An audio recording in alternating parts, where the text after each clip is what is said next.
Well, thank you very much. It's an honor to have President Zelensky of Ukraine, and we've been working very hard, very close. So we've actually known each other for a long time. We've been dealing with each other for a long time, and very well. We had a little negotiation spat, but that worked out great, I think, for both countries, I think for the world, actually, beyond both countries. And we have something that is a very fair deal, and we look forward to getting in and digging and working and getting some of the rare earth. But it means we're going to be inside, and it's a big commitment from the United States, and we appreciate working with you very much. And we will continue to do that. We have had some very good discussions with Russia. I spoke with President Putin, and we're going to try and bring this to a close. It's something that you want and that he wants. We have to negotiate a deal. But we've started the confines of a deal, and I think something can happen. The big thing is the number of soldiers, mostly at this point, but soldiers being killed. You're losing thousands of soldiers. So on both sides, we're losing a lot of soldiers, and we want to see it stop. And we want to see the money get put to different kinds of use, like rebuilding. And we're going to be working very hard. But we've had a lot of very good conversations. I will say until we came along, the Biden administration didn't speak to Russia whatsoever. They didn't speak to anybody. They just allowed this to continue. And I will say that, I'll say in front of you, you've heard me say it 1,000 times, if I were president, this war would have never happened. We would have had a deal negotiated for you without having to go through what you've gone through. But your soldiers have been unbelievably brave. We've given them great equipment, but somebody has to use the equipment. They've been unbelievably brave, and we give them great credit. This was supposed to be over very quickly, and here we are 3 years later. So I give tremendous credit to your generals and your soldiers and yourself in the sense that it's been very hard fighting, very tough fighting. They're great fighters. And you have to be very proud of them from that standpoint. But now we want to get it over with. It's enough, right? We want to get it over with. So it's an honor to have you here. Thank you very much for coming. We're going to sign the agreement at the conference in the East Room in a little while, right after lunch. And we'll be having lunch together. We're also discussing some other things. And we appreciate everybody being here. It's somewhat of an exciting moment, but the really exciting moment is when they stop the shooting and we end up with a deal. And I think we're fairly close to getting that, and an honor to have you. And please, I'd like to say something. Yeah, thank you so much, Mr. President. Thank you for invitation. And really, I hope that this first document, will be first step to real security guarantees for Ukraine, our people, our children. I really count on it. And of course, we count that America will not stop support. Really, for us, it's very important to support and to continue it. I want to discuss it with details further during our conversation, and of course, the infrastructure or security guarantees. Because for today, I understand what Europe is ready to do. And of course, I want to discuss with you what the United States will be ready to do. And I really count on your strong position to stop Putin. And you said that enough with the war. I think that is very important, Ben, to say these words to Putin at the very beginning of war, because he is a killer and terrorist. But I hope that together we can stop him. But for us, it's very important to, to save our country, our values, our freedom and democracy, and of course, no compromises with the killer about our territories, but it will be later. And of course, what I wanted, we spoke about it by phone with you about the drones production. We have very good drones production. I think the best one in the world for today because of the war. Yes, and of course, we need very much the air defense. You have the best air defense in the world, and really you helped us under attacks of Russians, and I want to speak how we can exchange the licenses. We're open to share the licenses of all our drones with you, of course, with the United States, and we need licenses for quick production of air defense. Even after the war, we need our nation to be calm, that we are secure. So that's why we need this air shield. And of course, about this I want to speak about the contingents. I think that France and UK already spoke to you, and we know that Europe is ready, but without the United States, they will not be ready to be as strong as we need. And the last point, last not least, about exchange, about our people and children. And you know that these crazy Russians, that they stolen 20,000 of children, Ukrainian children. They changed their names, they changed their families, relatives, and now they're in Russia. We want to bring them back, and really, it's a big dream, task, and goal for me, and our warriors. By the way, Mr. President, we released more than 4,000 warriors from Russian prison, but there are thousands more in the prison. I wanted to share with you some images. How it's just can I now? Yeah, please. One minute. Just you to understand in what circumstances, in what situation they are, and what the attitude of Russia to our prisoners. That guys, just you before and after.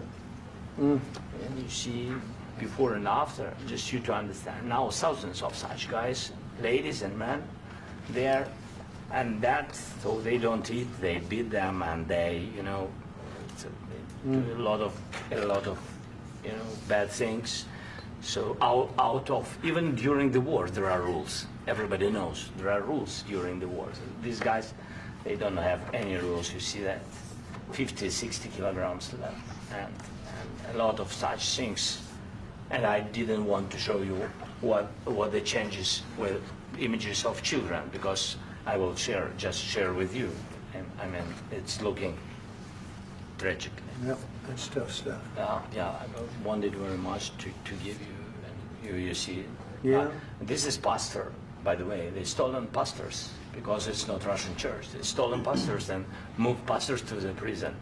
At the end of last year, we brought 3 pastors, and we could exchange them. And this is pastor, you see. Yeah, that's tough. Yeah, so I mean, this I wanted to show you, and this. So thank you very much. We want to get that ended, right? Yeah, of course. We And want. I think we will. And We have to, of course. do you have any questions, please? Mr. President, thank you, Mr. President. With how much money is the U.S. going to put into the fund that is being created today, and how does this provide long-term security for Ukraine? Well, we don't know exactly how much, because we're going to be putting some money in a fund that we're going to get from the raw earth that we're going to be taking and sharing in terms of revenue. So it's going to be a lot of money will be made from the sale and from the use of raw earth. And as you know, our country doesn't have much raw earth. We have a lot of oil and gas, but we don't have a lot of the raw earth. And what we do have is protected by the environmentalists, but that can be unprotected, but still it's not very much. They have among the best in the world in terms of raw earth. So we're going to be using that, using it for all of the things we do, including AI and including weapons and the military, and it's really going to very much satisfy our needs. So it's something that just worked out really well. We have a lot of oil, and we have a lot of gas, we have a lot, but we don't have raw earth. So this has just about every component of the raw earth that we need for computers, for all of the things we do. This puts us in great shape. And on long-term security for Ukraine, how does this provide? I think they're going to have great luck. I think once we make the agreement, that's going to be 95% of it. They're not going to go back to fighting. I've spoken with President Putin, and I feel very strong. I've known him for a long time, and I feel very strongly that they're very serious about it, and we'll make a deal. And when the deal is made, I don't think, we talk about security. Everyone's talking about the other day, all they talked about was security. I said, let me make the deal first. I have to make the deal first. I don't worry about security right now. We have to have a deal, because right now, last week, 2,000 soldiers died on both sides. 2,000. And they're losing 1,000, 2,000, 3,000 a week. So as we sit here and we talk, people are getting shot and dying on the battlefield. And, you know, they're not American soldiers, but they're Russian soldiers and they're Ukrainian soldiers, and we want to be able to stop it. And we want to be able also to spend money on other things. We don't want to, this is a tremendous amount of money. And what the Biden administration did was terrible. They were giving money, but he had no security on the money. Europe, as you know, gave much less money, but they had security. It was in the form of a loan.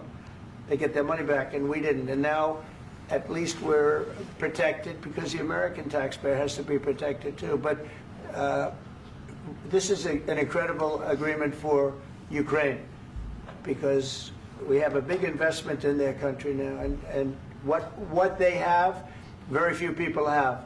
And we're able to really go forward with very, very high-tech things and many other things, including weaponry that we're going to use in many locations, but that we need for our country. Mr. President, This allows us to do that. will you continue Sorry.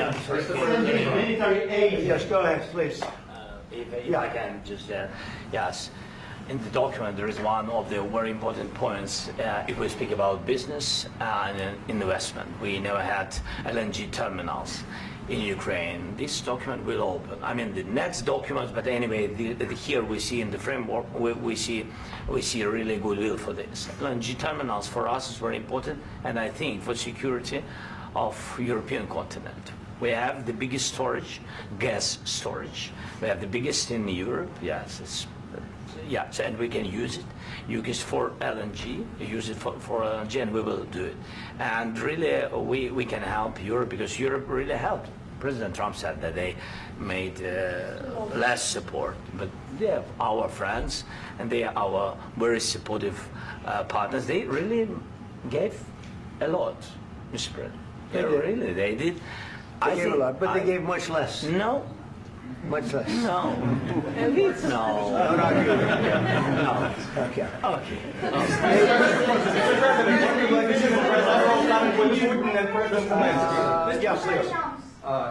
Mr. President Trump, you have repeatedly called the deal with Ukraine as a historical one.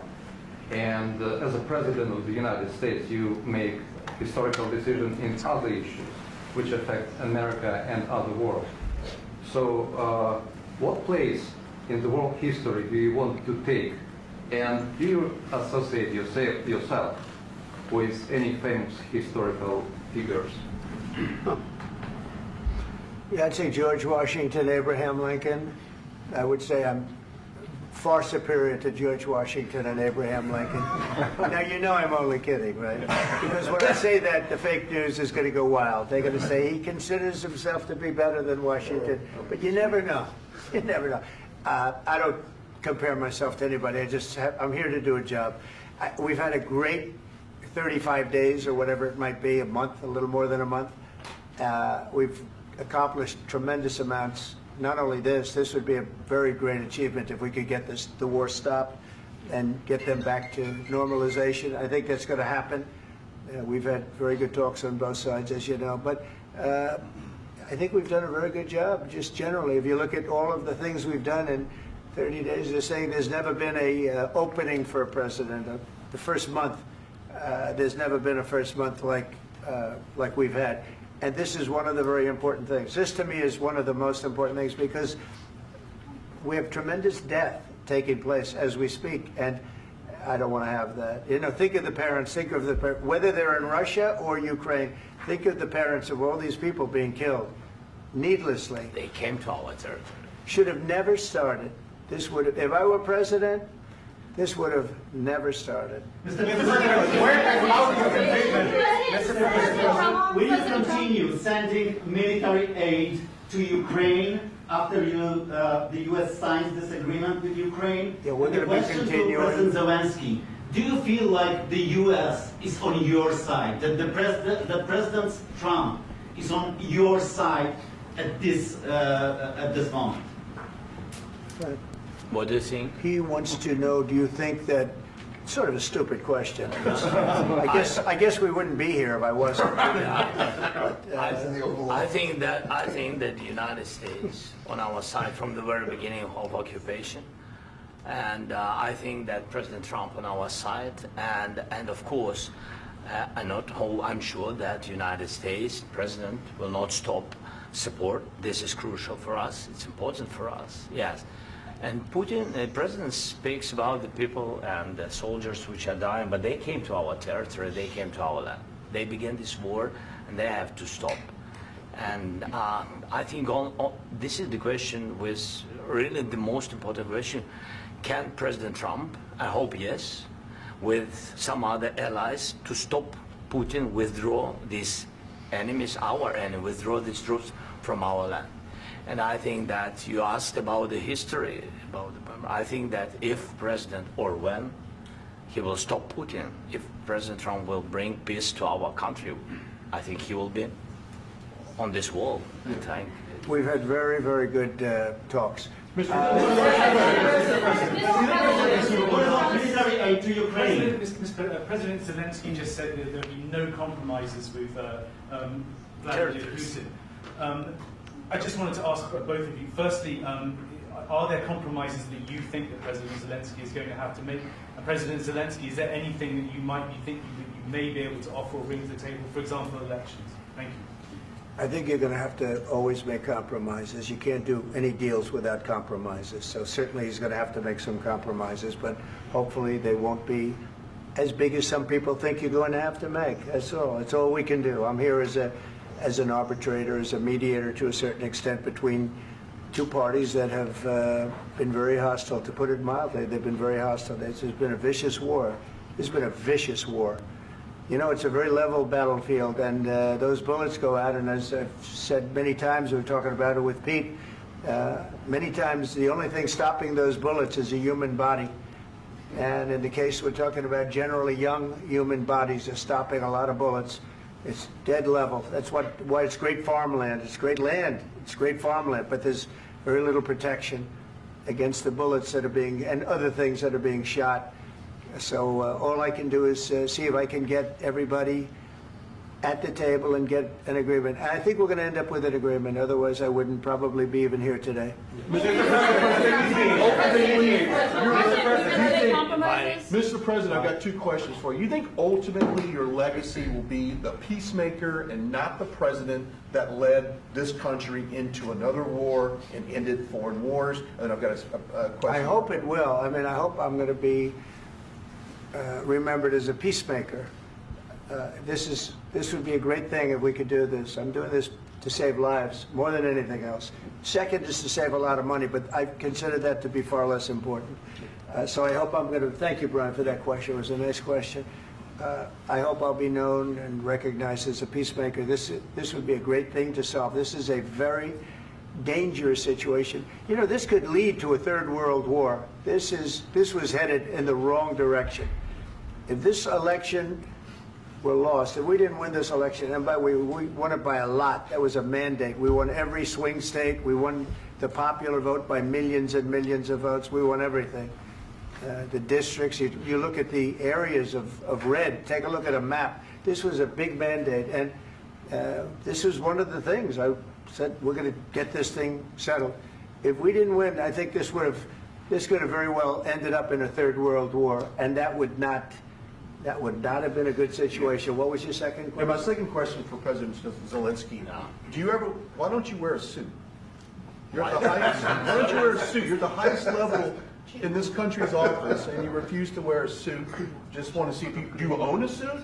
Yeah, problems. A lot of Americans have problems with you not respecting the dignity of this office. I will wear a costume after this war will finish. Okay. Yes, maybe one. Maybe something like this. Something like yours. Sir. Yes. That'd be great. Maybe something better. I don't know. We will see. Maybe something cheaper than. Yeah. Thank you. Thank you. Thank you,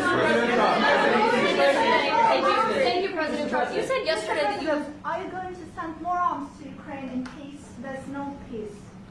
Yeah, we're going to have arms to Ukraine, yeah, sure. Hopefully I won't have to send very much, because hopefully we're going to have it finished.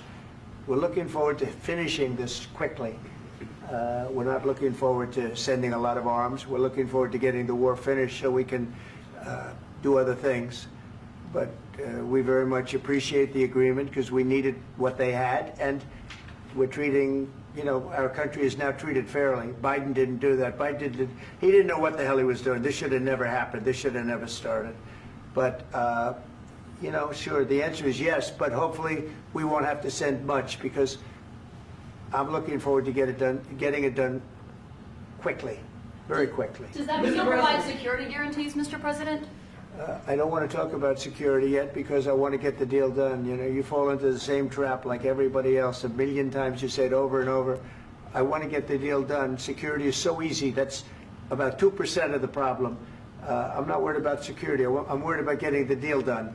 The security is the easy part. Security is very nice. Everybody stopped shooting. And now will Europe put people there? I know France is going to. I know the UK is going to. I know other countries are going to, and they happen to be right next door. We haven't committed, but we could conceivably. You know, we have security in a different form. We'll have workers there digging, taking the raw earth so that we can create a lot of great product in this country. So in that sense, you have something, but we haven't determined that yet. I will say, in speaking to France and in speaking to, and they were here, as you know, last week and just the other day, they have committed to a lot of security. I don't think you're going to need much security. I think once this deal gets done, it's over. Russia's not going to want to go back, and nobody's going to want to go back. When this deal ends, I really believe this deal is going to be over. Yeah, please go ahead. Go ahead. Mr. President, thank you. You had President Macron and Keir Starmer at the White House this past week, both of whom praised your courage and conviction to lead the pathway towards peace. Yes. Part of that involved, though, re-engaging Russia in diplomatic relations, something that previous leaders lacked the conviction to do so. What gave you the moral courage and conviction to step forward and lead that? Well, I love this guy. Who are you with? One American News, sir. Well, that's why I like him. One American News does a great job. I like the question. I think it's a very good question. It's a pathway to peace. It's a pathway to getting something solved. And I feel that as the head of this country, I have an obligation to do that. Plus, you know, we're very much involved. We got involved. It's too bad we got involved, because there should have been no involvement, because there should have been no war. And there shouldn't have been October 7th. That would have never happened. As you know, Iran was broke. They had no money to give to Hezbollah. They had no money to give to Hamas. They were stone cold broke. And then under Biden, they became rich as hell. They went from no money to $300 billion in a period of 4 years.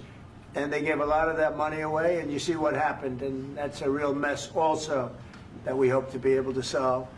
But no, I appreciate your question very much. I feel I have an obligation to try and do something to stop the death. If I can answer. Yes, if I can answer, Please, sorry. go ahead.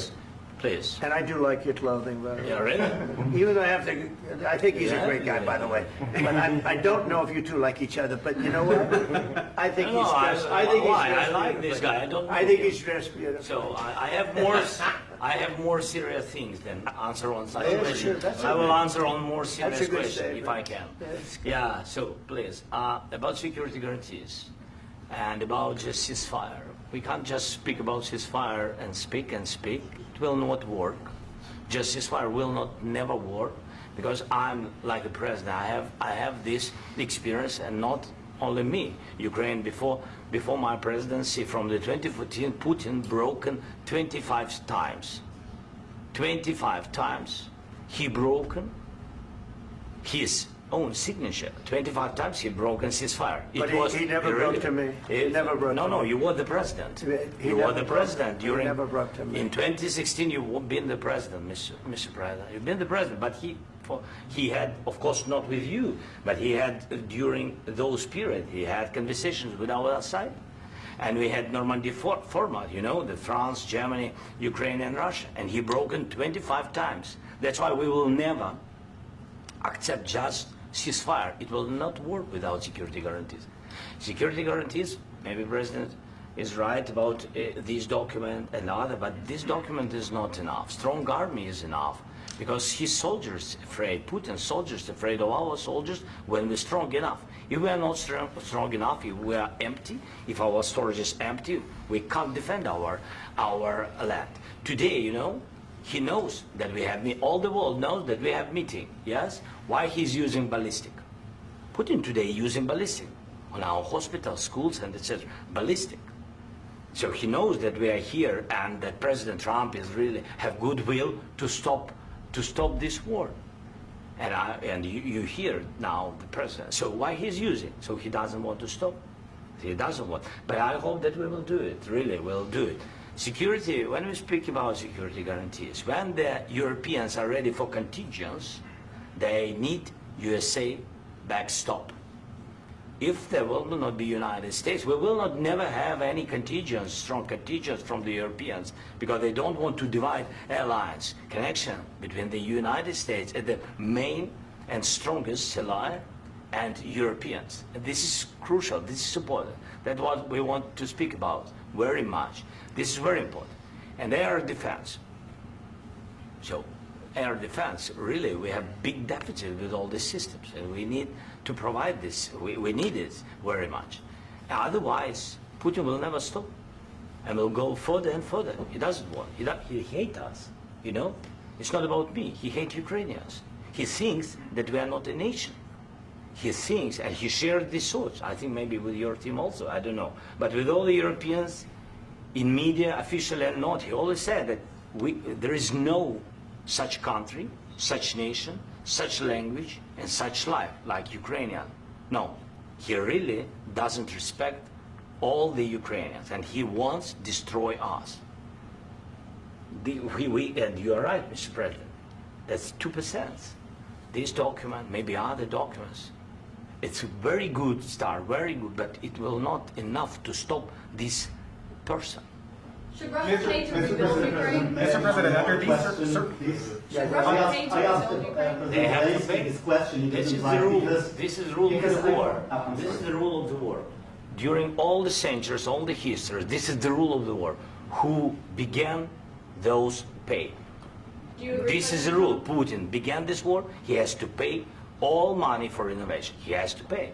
Of course, some Russian assets, what we have in Europe, about 300 billion, we can use them. We can use for innovation and buy military support from the United States also. We can do it, but it's not enough. It's not enough. Under these circumstances, do you envision a trilateral summit with Putin and President Zelensky? Wait 1 second.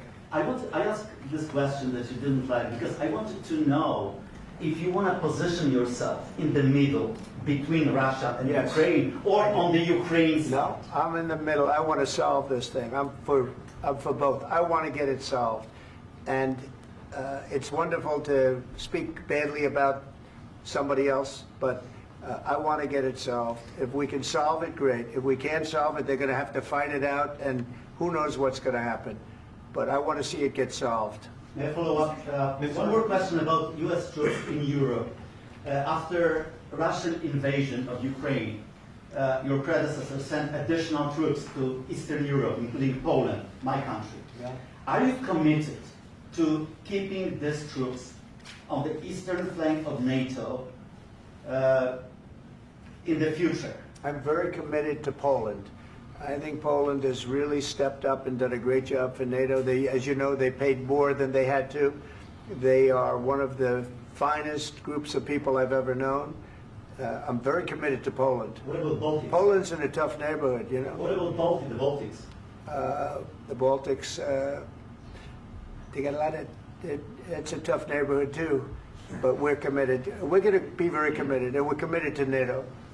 But NATO has to step up, and the Europeans have to step up more than they have. And I want to see them equalize, because they are in for far less than we're in, and they should be at least equal. You understand that? Why is the United States, we have an ocean in between, why is the United States in for so much more money and other things as Europe? With that being said, and as you said, they've also been obviously very helpful, but we have put in far more than they have, and I think they should equalize. Mr. President, Please, go ahead. ask you about the agreement again today. What changed between the first time that Secretary Bessent gave President Zelensky the agreement and today for the signing? We made a deal.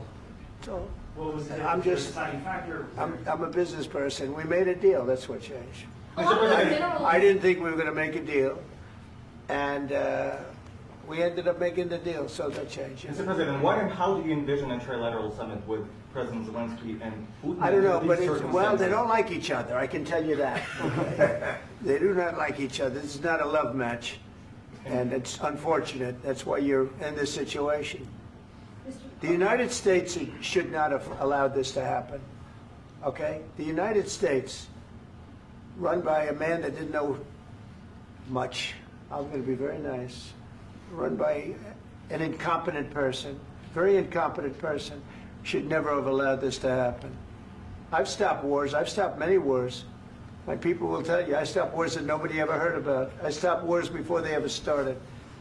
You can look at some of, I could give you a lot of nations that would tell you right now they were probably going to war. I could tell you right now there's a nation thinking about going to war on something that nobody in this room has ever even heard about. Two smaller nations, but big, still big. And I think I've stopped it. But this should have never happened. Mr. President, About sorry, just a second. About any negotiations. First of all, I want really to tell you, and I think that everybody understands that Ukraine, more than Ukrainians, nobody wants to stop this war.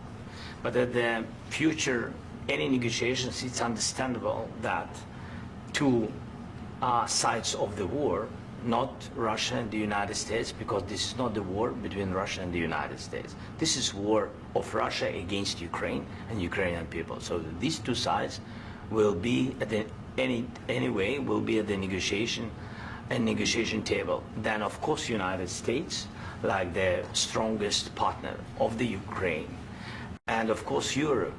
I think Europe is very important. I want to speak about it with the President. Yes, Europe is very important for us because we really defend Europe for today. All Europeans really recognize that we are defending line and they have real life and our people are dying. That's why they helped us. And also it's about the NATO. Yes, between, like the President said, you have big, nice ocean. Yes, between us. But if we will not stay, Russia will go further to Baltics and to Poland, by the way. But first to the Baltics. It's understandable for them because they've been in the USSR. You know, they've been one of the republics of the USSR, and Putin wants to bring them back to his empire. It's a fact. And when he will go there, if we will not stay, you will fight. Your American soldiers, it doesn't matter, do you have ocean or not, your soldiers will fight. Mr. President, would you be willing to visit Ukraine, maybe Kyiv or Odessa, which is going to be a 30-year-old Black Sea? It was my question. I'm sorry. I don't want to talk about Odessa now. Let's not talk about Odessa. I want to talk about making a deal, getting peace. We don't have to talk about Odessa, but a lot of cities have been destroyed. There are a lot of cities that are not recognizable. There's not a building standing. No. And a lot of things have Mr. to happen. President, you have to come and to look. No. We have very good cities. Yes, a lot of things have been destroyed, but mostly cities alive, and people work, and children go to school. Sometimes it's very difficult. Sometimes closer to front line, children have to go to underground schools or online, but we live. Ukraine is fighting, and Ukraine lives. This is very important. And maybe it's Putin is sharing this information that he destroyed us. No, he lost 700,000 people, 700,000 soldiers. He lost everything. Yes. So, Mr. President, one more. I mentioned Poland. Please, go ahead. When did you last speak with President Putin, and what did he say that? A couple of days ago. And what did he tell you that gave you the assurance that he wanted peace? Well, that's what I do. My whole life is deals. I know pretty good. And I've known him for a long time. I've dealt with him for a long time. He had to suffer through the Russia hoax. You know, Russia was a hoax. It was all Biden. It was nothing to do with him. So he had to suffer through that, and he was able to do that. I think that he wants to make a deal, and he'd like to see it end. That's all I do. That's what I do. My whole life, that's what I do, is make deals. And I'm in the middle of a mess, because this is a real mess. It's a very dangerous one. If this doesn't get solved now, it's not going to get solved for a long time. So I hope we're going to get it solved. In the back, please. Thank you, Mr. President. Prime Minister Starmer claims repeatedly that his government believes in free speech and was not engaged in censorship. But his country's government arrests people for memes and thought crimes, and even more worrisome is pressuring American companies to censor Americans on its behalf.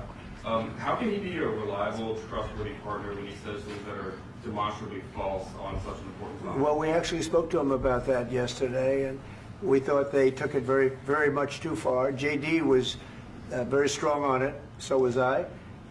So was Marco. And we've been speaking to him about it. Marco, would you like to say something about that? Yeah, we have concerns, obviously, with the conduct of those, particularly as it impacts Americans. And there's real concern that American speech, which is online, could fall into the hands of British or any country's jurisdiction.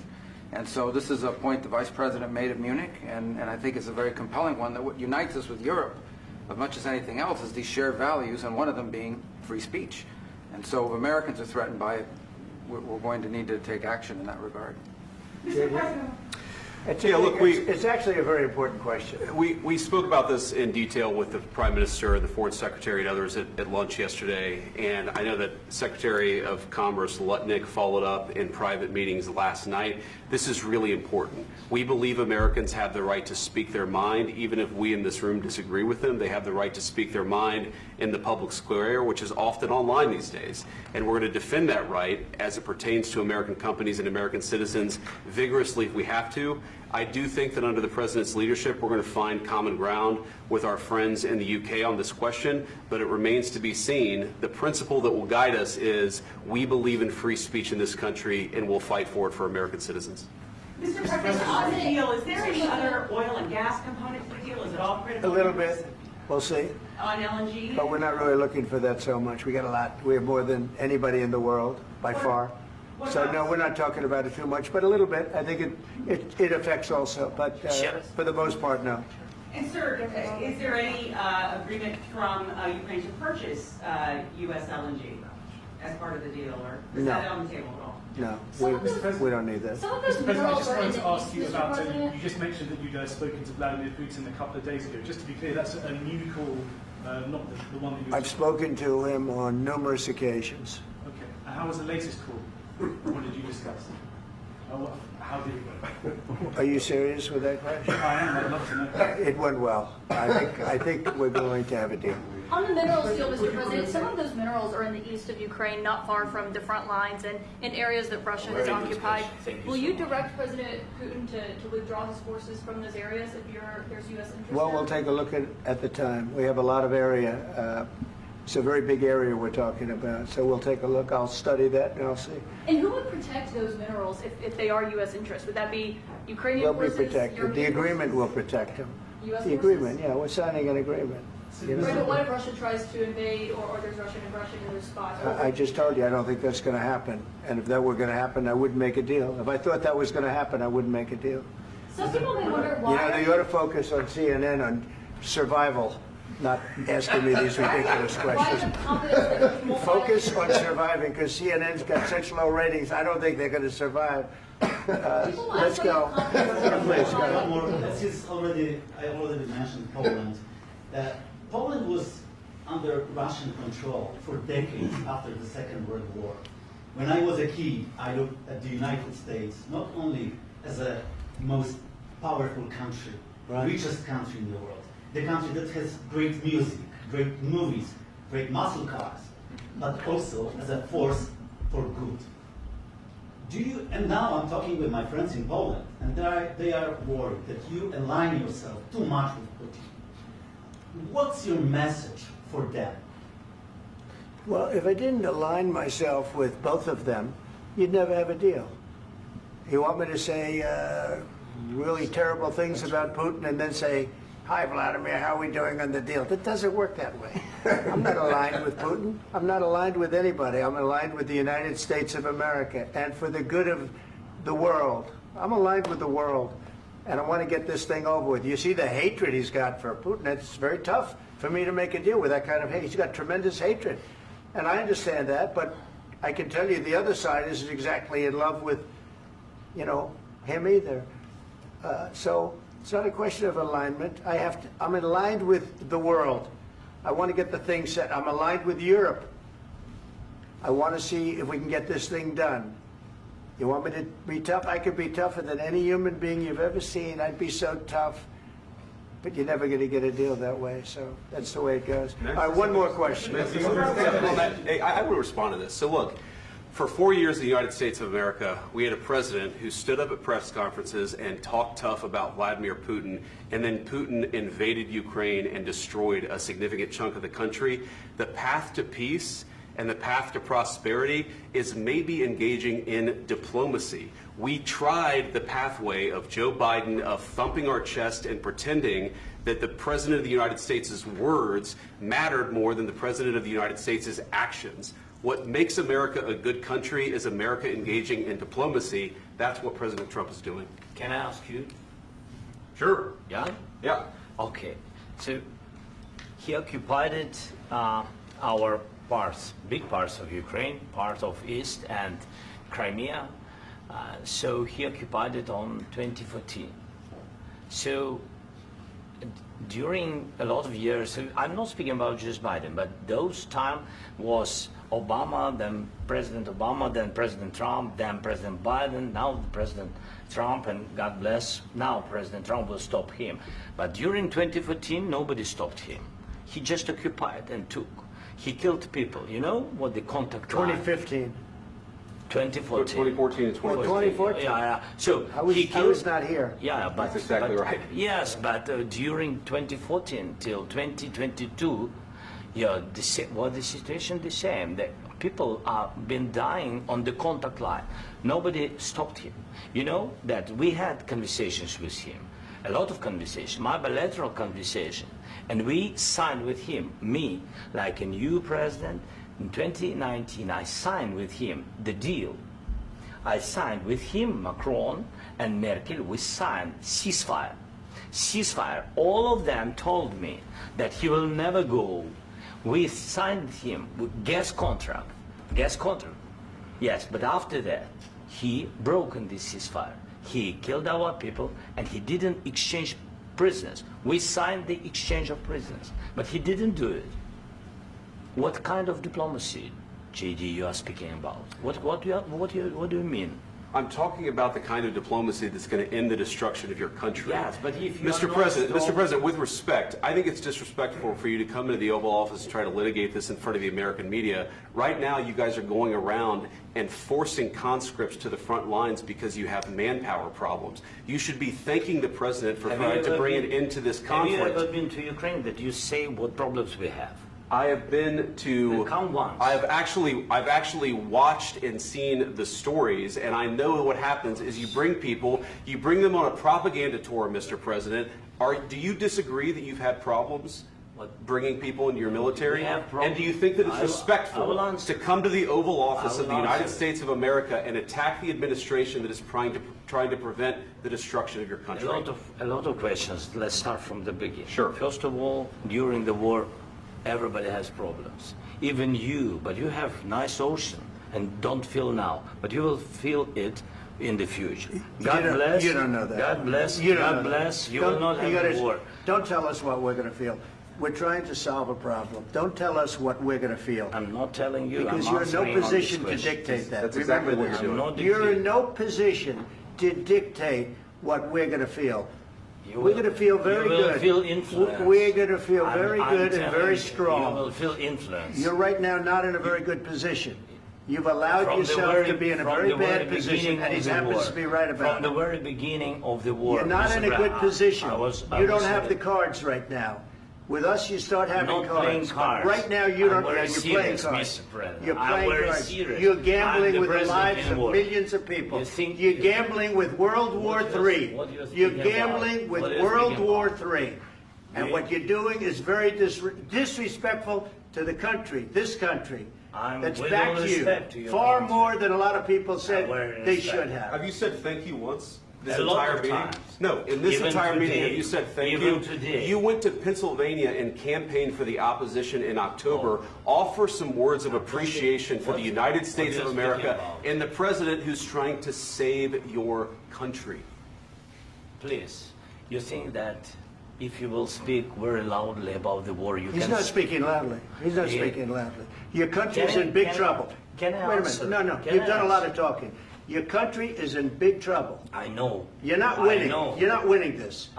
You have a damn good chance of coming out okay because of us. Mr. President, we are staying in our country, staying strong from the very beginning of the war. We've been alone, and we are thankful. I said thanks You haven't in been this alone. cabinet, You and haven't not been only alone. in this We cabinet. gave you, through I this said stupid thank you. president, $350 billion.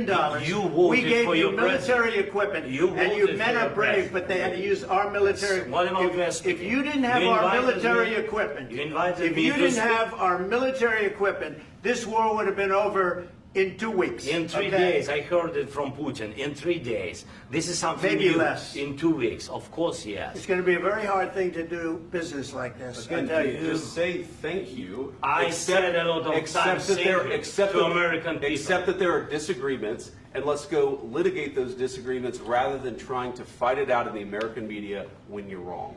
We know that you're wrong. But you see, I think it's good for the American people to see what's going on. I understand, sir. I think it's I very understand. important. That's why I kept this going so long. You have to be thankful. You don't have the I'm cards. thankful. You're buried there. Your people are dying. tell you You're again, running low I know. on soldiers. Listen, Please, you're running Mr. low on President. soldiers. It would be a damn good thing. Mr. And President. then you tell us, I don't want a ceasefire. I don't want a ceasefire. I want to go, and I want this. Look, if you could get a ceasefire right now, I tell you, you take it so the bullets stop flying and your men stop getting killed. Of course, we want to stop the war. But you're I saying said- you don't want a ceasefire. But I said to you, I want a with ceasefire. guarantees. Because you'll get a ceasefire faster than an agreement. Ask our people about ceasefire, what they think. That wasn't it doesn't with matter me. for you what That what wasn't this with me. means. It That was wasn't with you. a guy named Biden who was not a smart person. This That is was your- with, this that was is with your Obama. president. It was your president. Excuse me. That was with Obama, who gave you sheets, and I gave you javelins. Yes. I gave you the javelins to take out all those tanks. Obama gave you sheets. In fact, the statement is Obama gave sheets and Trump gave javelins. You got to be more thankful, because let me tell you, you don't have the cards. With us, you have the cards. But without us, you don't have any cards. One more question to Mr. Vice President. I'm sorry. It's going to be a tough deal to make, Um, because the attitudes have to change. What if Russia breaks ceasefire? What if Russia breaks peace talks? What do you do then? I understand that it's a heated conversation right now. What are you but saying? what She's if asking, what if Russia breaks the ceasefire? What if anything? What if a bomb drops on your head right now? But they have Okay? broken ceasefire What if they broke it? many I don't know. They broke it with Biden because Biden, they didn't respect him. They didn't respect Obama. They respect me. Let me tell you, Putin went through a hell of a lot with me. He went through a phony witch hunt where they used him and Russia. Russia. You ever hear of that deal? That was a phony Hunter Biden, Joe Biden scam. Hillary Clinton, Shifty Adam Schiff. It was a Democrat scam. And he had to go through that. And he did go through it. We didn't end up in a war. And he went through it. He was accused of all that stuff. He had nothing to do with it. It came out of Hunter Biden's bathroom. It came out of Hunter Biden's bedroom. It was disgusting. And then they said, oh, the laptop from hell was made by Russia. The 51 agents. The whole thing was a scam. And he had to put up with that. He was being accused of all that stuff. All I can say is this. He might have broken deals with Obama and Bush, and he might have broken them with Biden. He did, maybe. Maybe he didn't. I don't know what happened. But he didn't break them with me. He wants to make a deal. I don't know if you can make a deal. The problem is, I've empowered you to be a tough guy. And I don't think you'd be a tough guy without the United States. And your people are very brave. But you're either going to make a deal or we're out. And if we're out, you'll fight it out. I don't think it's going to be pretty, but you'll fight it out. But you don't have the cards. But once we sign that deal, you're in a much better position. But you're not acting at all thankful. And that's not a nice thing. I'll be honest, that's not a nice thing. All right, I think we've seen enough. What do you think? Huh? This is going to be great television, I will say that. All right. We'll see what we can do about putting it together. Thanks, sir. And I need the back of this. We'll see. I don't know. All right, guys, come on. Wait, hey, let's go. Guys, come on, let's move, please.